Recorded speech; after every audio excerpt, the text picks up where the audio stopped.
Hey everybody, Nick Espinosa, your chief security fanatic here, and it is the very last day of 2021. So I wanted to do some predictions of what's going to happen in 2022. I did this in 2020, and here we go. Now, with that, I've got some, I think, really interesting things. Some of them are obvious, some of them are not. And so we're just going to start with the obvious ones and get it right out of the way. Ransomware obviously isn't going anywhere.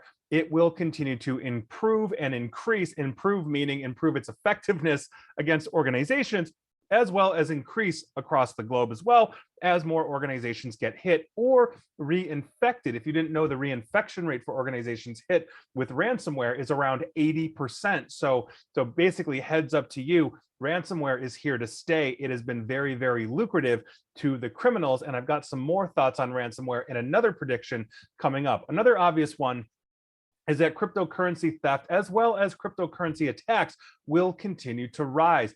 As basically this currency continues to rise, or the various cryptocurrencies continue to rise, we're obviously going to see more cryptocurrency theft. And because there's nothing like FDIC insurance or backing, we're going to see people lose their shirts as a result, just like we did in 2021 and 2020. This isn't going away as well. So make sure you are protecting your cryptocurrency, ideally keeping it offline if you're not actively using it.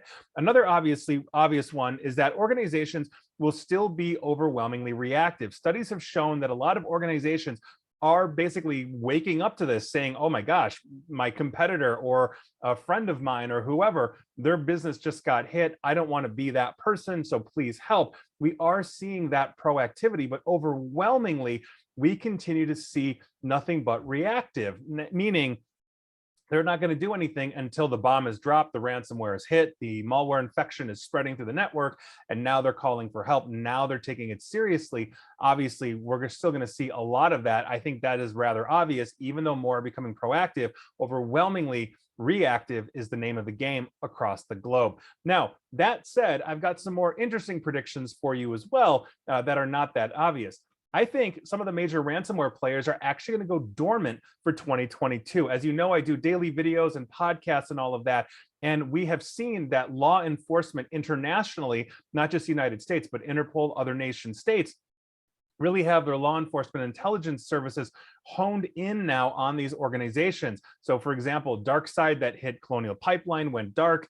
We saw some arrests there. Recently, I believe it was a Kaseya actor that hit Kaseya for Evil Corp. I believe it was Evil Corp. They got hit, or Are Evil, I think that was the other one. They got hit and arrested as well, as they were in Ukraine. So we're going to see some of these players go dormant to basically keep the heat off them. They might run exit scams if they're running ransomware as a service and spin up somewhere else as somebody else, with different characteristics. But I think some are going to take all the cash that they made on all of us in 2021 and go sit on a beach for a year until the heat dies down and then come back in force in 2023 or 2024. And obviously that's a huge, huge thing. Also, cyber threats in space, like actual outer space, are going to be more of a concern. Think about this. We've got Elon Musk shooting up Starlink satellites everywhere.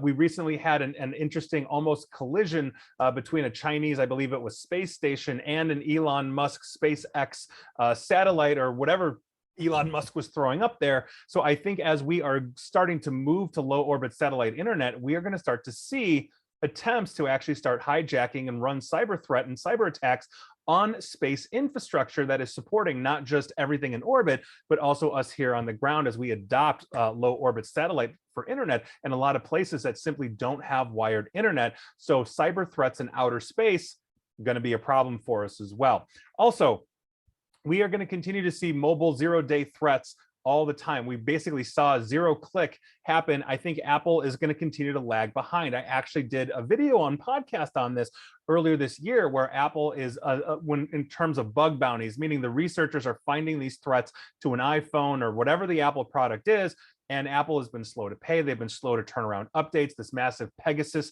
vulnerability that the NSO group out of Israel was using was that Apple in 2015 pulled all of the third-party threat detections basically from the App Store. And so you're essentially in Apple's ecosystem using what they're giving you for defense on top of, let's say, the standard VPN and all that. But in terms of actual threat detection software or apps that you can install into your Apple, it's just really not there in the way that we see with Android.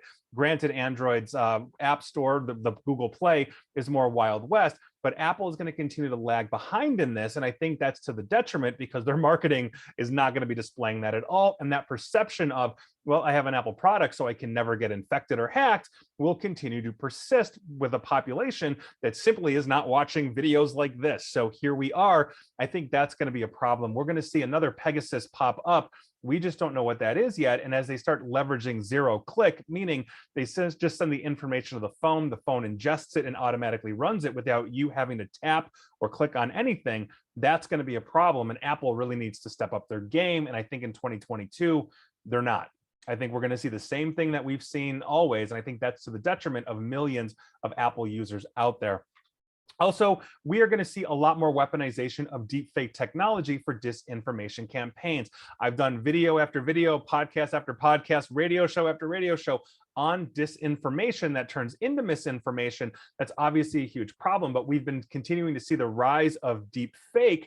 And so by virtue of that, it's going to be starting to be weaponized by nation states more in those disinformation campaigns. I have zero doubt that we will see something like a deepfake video of President Biden that goes out where he's saying something that he did not actually say or doing something that he did not actually do. And that is going to spread like wildfire, throughout those that quite frankly hate him or just simply dislike him, because it's going to confirm that bias that those people already have against the president. We saw this earlier with a video with Nancy Pelosi that was essentially slowed down and altered to make Nancy Pelosi look like she was drunk at the podium talking. That was a couple years ago. So these things are going to continue to rise. And now deep fakes are getting so good that they're almost impossible to discern, including the AIs that we are creating to discern deep fakes.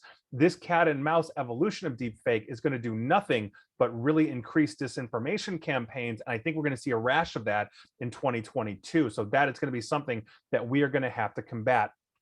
And finally, the last one I want to talk about is cybersecurity professionals will basically continue to see increased personal attacks. Now, if you didn't know, we are almost 6 million vacant positions open here in the United States. And as we are graduating, essentially a wave of college kids that are getting cybersecurity degrees of any ilk, what we are lacking are experienced professionals, and we are seeing experienced professionals in cybersecurity basically being phished. Their company websites are being looked at. They're constantly under attack. There was a rash of attacks against managed service providers, which is IT, not really cybersecurity, although many of them purport to do that or put out cybersecurity solutions that really aren't holistic in nature. And we saw them getting hit a couple of years ago, but those tables are turning. I can say anecdotally for myself, I see a lot of phishing. I've got really good spam filters. They're catching a lot of stuff, but when I'm going through like a LinkedIn or one of my social media platforms that really doesn't have that filter, you can just directly message my public account on Facebook or LinkedIn or Twitter or whatever that is. I see an absolute ton of spam out there. Also, if you Google me, you're going to get my legitimate things like my TED Talks and my radio show and the other stuff that I do, like these videos and podcasts and all of that. But I also see a lot of basically infected sites that claim to be displaying one of my TED Talks or something like that. And people that are just looking me up might accidentally click that, get themselves infected. And then please don't blame me for that, because I'm obviously not putting this out. These are the kinds of things we're going to see. And by virtue of that, if you're in cybersecurity and you're identified in that manner as cybersecurity or more public, you're going to continue to see increased personal attacks, because breaking cybersecurity professionals, obviously, one, it's a fun challenge, I'm sure, for the criminals out there, but two, it obviously undermines the capability or confidence that organizations would have in their third-party cybersecurity professional or their actual employees that are there. And so obviously that's something that we have to be worried about. That's something that we're concerned about as well. And so there you go. And with that, those are my predictions. And there are plenty of predictions out there from plenty of cybersecurity professionals, but I think those are the big ones out there. Some of the things we always see, we will continue to see, as I mentioned before, but we have some new evolving standards that we are going to have to start building perimeters and defenses around, such as space and all of that, not to mention just personal attacks on cybersecurity professionals, which is how I ended this, and I take that one personally. So there you go. But those were your predictions for cybersecurity for 2022. If you've got any of your own predictions, let me know. I'd love to hear what you're thinking out there as well, even if you're not a cybersecurity professional. And thanks for watching.